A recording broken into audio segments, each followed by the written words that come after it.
वाल्मिक कराडच्या मालमत्तेची माहिती एबीपी माझानं दिली होतीच, पण मस्साजोग हत्याकांडातील आरोपपत्र आत्तापर्यंत माहिती नसलेली प्रॉपर्टीही त्यामुळे समोर आली आहे. अल्पकाळात जमवलेली ही कोट्यवधींची मालमत्ता पाहून डोळे विस्फारतात. यासोबतच समोर आले आहेत आरोपींनी संतोष देशमुख यांना मारहाण करताना ज्या मोकारपंथी व्हॉट्सअप ग्रुपवर व्हिडिओ कॉल केले होते त्याचे डिटेल्स.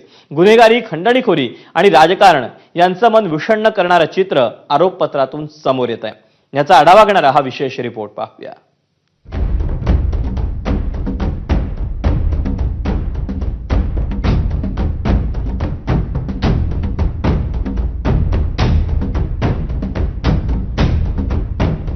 संतोष देशमुख हत्येसाठी खंडणी हे कारण महत्वाचं होतं.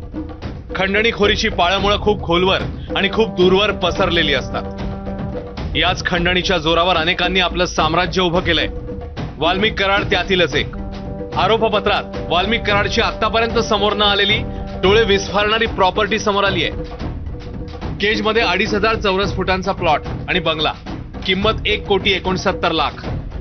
दगडवाडीमध्ये शेत जमीन, किंमत 48,26,000. मौजे तडोळी इथे 12 हेक्टर शेत जमीन, खरेदी किंमत आहे 6 लाख रुपये. परळीमध्ये 3 हेक्टर शेत जमीन, ज्याची खरेदी किंमत 25 लाख रुपये इतकी आहे. परळी रोडवर अंबाजोगाईत 380 चौरस मीटरवर रहिवासी बांधकाम सुरू आहे. अंबाजोगाईतच 419 चौरस मीटरवर रहिवासी बांधकाम सुरू आहे.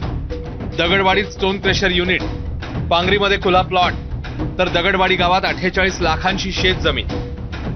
आपल्या पत्नींच्या आणि मुलांच्या नावे सुद्धा वाल्मिक कराडने भरपूर संपत्ती करून ठेवली आहे. परळीतील वडगावात 4.5 एकर शेत जमीन, किंमत 13 लाख रुपये. वडगावातच आणखी एक प्लॉट, ज्याची किंमत आहे 1.5 लाख रुपये.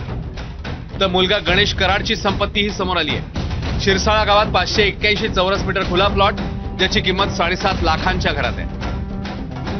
ही सगळी माया 1-1.5 कोटींची असल्याचा आरोप वेळोवेळी करण्यात आलाय. मनोज जरांगेनी तर कराडच्या प्रॉपर्टीवरून थेट धनंजय मुंडेंनाच टार्गेट केलंय. की तो माणूस त्याच्या नावावरती प्रॉपर्टी ठेवत होता, धनंजय मुंडे.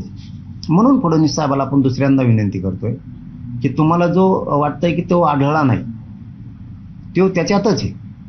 पुन्हा एकदा 1 नंबरच्या आरोपीची चौकशी करा.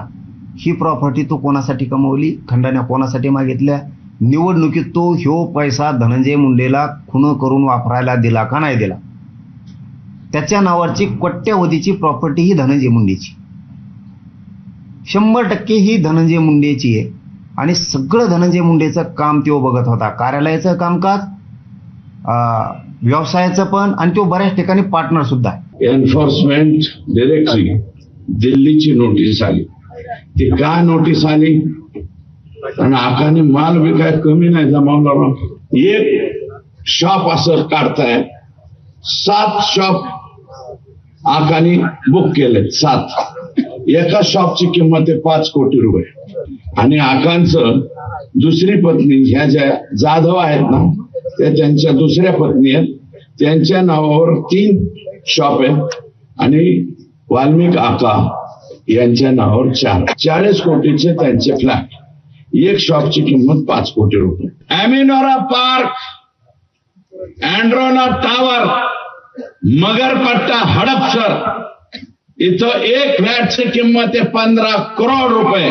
त्यांनी टोटल फ्लॉवरच घेतला, म्हणजे फ्लॉवर एकच फ्लोअर घेतला अख्खा.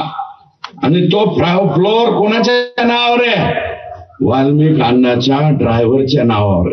आणि त्याची किंमत होती 75 कोटी रुपये. आरोपपत्रात कराडच्या संपत्तीचा तसंच आरोपींच्या क्रौर्याचा भागही समोर आलाय. आरोपींनी मोकारपंथी नावाचा एक व्हॉट्सअप ग्रुप सुद्धा बनवला होता. फरार आरोपी कृष्णा आंधळे त्याचा ऍडमिन होता. मारहाण करताना त्या ग्रुपवर आरोपींनी व्हिडिओ कॉल केल्याची बातमी याआधी एबीपी माझाने दिली होती. त्यावर चार्जशीटने शिक्कामोर्तब केलंय. मोकारपंथी ग्रुपवर किमान 4 वेळा व्हिडिओ कॉल केल्याचं समोर आलंय. 5:14 व्हिडिओ कॉल केला गेला. तसंच 5:26 देखील एक व्हिडिओ कॉल केल्याचं दिसतंय. त्यामुळे मारहाण सुरू असताना तसंच झाल्यावर किमान 12 ते 15 मिनिटं या ग्रुपवर दाखवल्याचं आरोपपत्रात नमूद आहे. जे फोटोमध्ये जे हे राक्षस वृत्तीचे लोक आहेत ते किती धिंगाणा घालतायत, हसतायत. जे त्यांनी अमानुष केलेलं कृत्य आहे त्याला म्हणजे तोंड नाही आज काही बोलायला. आणि जी वेळ आज आमच्या कुटुंबावर आली ती तर कोणावर येऊ नये.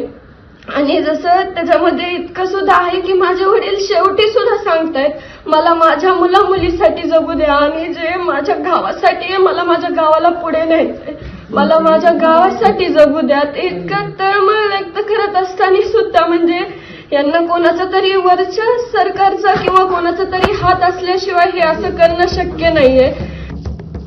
गुन्हेगारी, खंडणीखोरी आणि राजकारण यांचं मन विषण्ण करणारं चित्र आरोपपत्रातनं समोर आलंय. आपण विचारही करू शकणार नाही एवढा पैसा, एवढी मालमत्ता मिळवली जात असताना हे चित्र बदलेल, सुधरेल याची सुतराम शक्यता सध्या तरी दिसत नाहीये.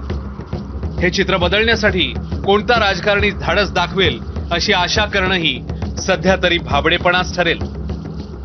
कृष्णा केंडेसह गोविंद शेळके, एबीपी माझा, बीड. एबीपी माझा, उघडा डोळे बघा नीट.